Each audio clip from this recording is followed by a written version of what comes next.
இட்லி, தோசை, சாம்பார் இதை தாண்டி நம்ம தமிழ் பாரம்பரியத்துல எத்தனையோ பொக்கிஷங்கள் மறைஞ்சிருக்கு தெரியுமா? அப்படிப்பட்ட 20 வகையான உணவுகளையும் அதன் அரிய நன்மைகளையும் பார்க்கலாம் வாங்க. பருத்திப்பால் சளி இருமல் நீக்கும். உளுந்து களி எலும்புகளுக்கு பலம். நீர் ஆகாரம் உடல் சூடு தணியும். கந்தந்திப்பிலி ரசம் செரிமான சக்தி. தூதுவளை ரசம் ஆஸ்துமா சளிக்கு மருந்து. முடக்கத்தான் தோசை மூட்டு வலி தீர்க்கும். கூட்டாஞ்சோறு பல காய் சத்துக்கள். அக்கார வடிசல் உடனடி ஆற்றல்.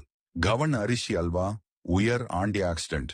மணத்தக்காளி வற்றல் வாய்ப்புண் வயிற்றுப்புண் ஆறும். வரகு பொங்கல் சர்க்கரை நோய்க்கு நல்லது. தினை பாயாசம் உயர் புரதச்சத்து. பனங்கிழங்கு புட்டு மலச்சிக்கல் நீக்கும். சுக்குமல்லி காஃபி தலைவலிக்கு நிவாரணம். இஞ்சி முரப்பா பசியை தூண்டும். ஆவாரம்பூட்டி சருமப் பொலிவு. திரட்டுப்பால் உடனடி புத்துணர்ச்சி. வல்லாரை துவையல் நினைவாற்றல் பெருகும். நார்த்தங்காய் சாதம் பித்தம் குறைக்கும். கேழ்வரகு கூழ் உடலுக்கு குளிர்ச்சி. இதுல எதை நீங்க சாப்பிட்டு இருக்கீங்க? கமெண்ட் பண்ணுங்க.